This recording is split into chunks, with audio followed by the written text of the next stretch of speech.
All right, so let's create a table.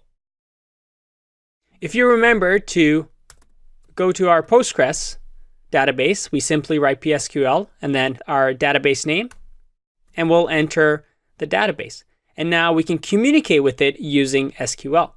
Now let's create a table. How can we do that? Again, SQL comes with some language syntax that we can use. And to create a table, we can use something like this. We say create table, which is an SQL command. We enter a table name, followed by brackets. And then we say what we want the column 1 to say with the data type, column 2 with the data type, column 3 with the data type, and then ending it with semicolon. Let me just press enter and see what happens here.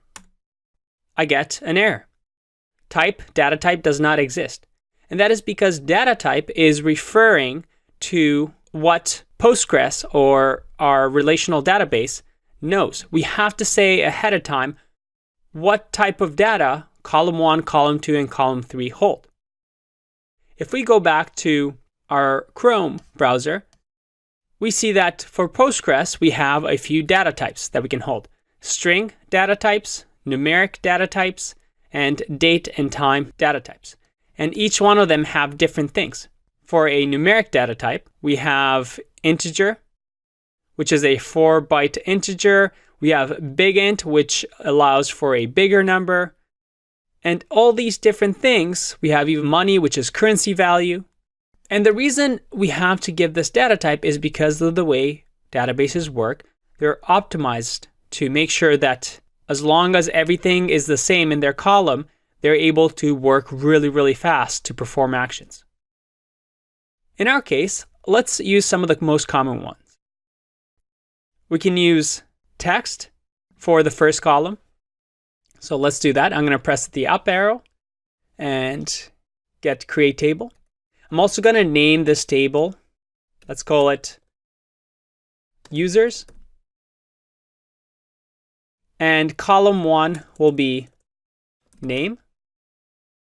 Data type can be text.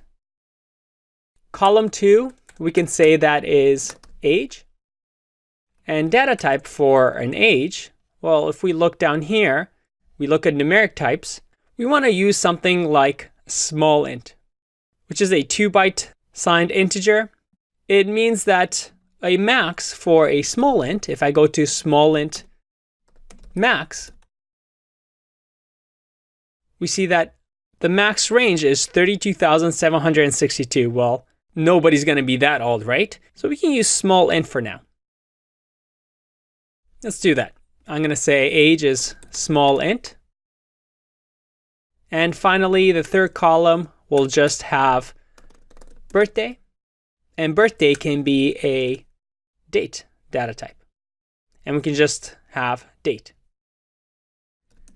Let's press enter. And I get create table. Let's look at our PSQL here. I'm going to minimize this.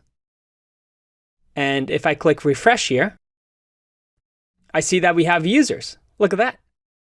And we have columns for the table users, that is name, age, birthday. It tells us the type and the length. So now we have our table. Awesome. There's also a way to do it here. If we do \d, I get list of relations. And look at that. We have our users table and the owner, which is me. Very cool. There you go. We've created our first table. Now that we have this, we can start entering some information. And by the way, you might be asking, how many times do we run these commands? Well, ideally, once you create your database and it lives somewhere on a computer, somewhere in the world, you only run this once, right? You create a table of what you want your database to look like, and the rest is just filling in and inserting information and reading information off of it. So this is the command that we're going to set up when we create our own database to set up our schemas. And then after that, it'll just run on its own and it'll be able to communicate with the backend. It's going to be very fun. By the way, Before we get into the next video, I want to show you one more command. We learned the /d shows us our tables.